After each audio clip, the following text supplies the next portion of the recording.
Hi there, it's Fionna Gossling from Royal LePage with an update as to what happened in Burlington real estate in April 2026.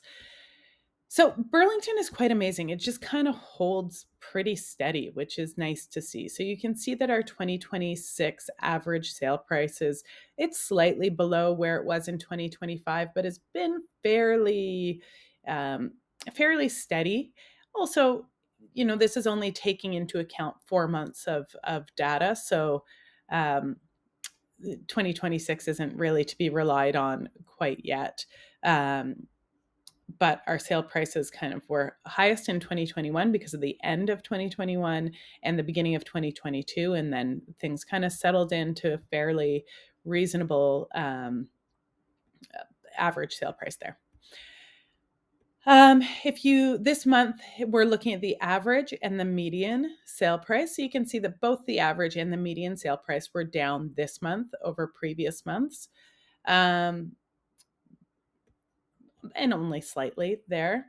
We still have had reasonable sales activity, so we had 250 sales this month, quite a few to choose from. 765 units were available to choose from.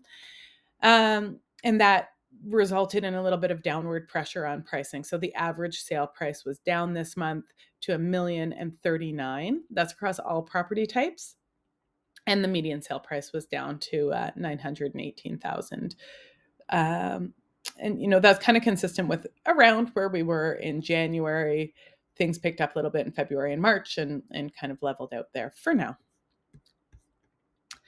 And if you're comparing this April to last April, you can see that we had more sales, which is encouraging. I think buyers and sellers who need to do something are deciding now's the time, or enough waiting. If they need to buy and sell in the same market, then you're buying and selling in the same market. It doesn't matter. And if you've been waiting to get into the market, this is probably the time to do it. So you can see we only have 3.1 months of inventory, which is pretty great, actually.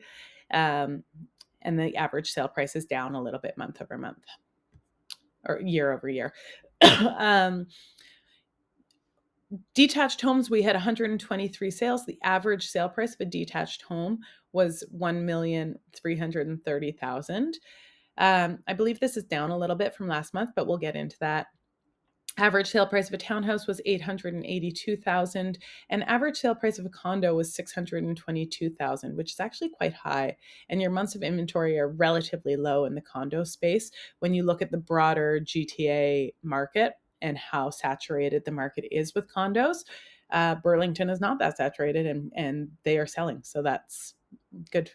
That's a good sign. So looking at detached homes, you can see our average sale price was down a little bit from March and February, up a little bit from January.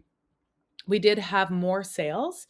So what that's saying is some of the less expensive properties are selling, and they're selling for a little bit less on average, or in general, big picture.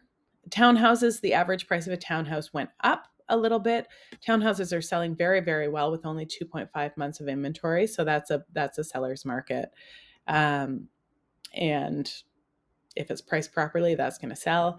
And then the condos are quite fascinating. I mean, your average sale price is down a little bit month over month, but still doing very well.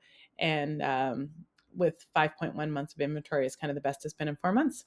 Any specific questions, don't hesitate to reach out. If you've been thinking about getting into the market or wanted to make a move and not sure how to time it, want a little bit of a strategy discussion, happy to do that. Don't hesitate to reach out, and I will check back in next month.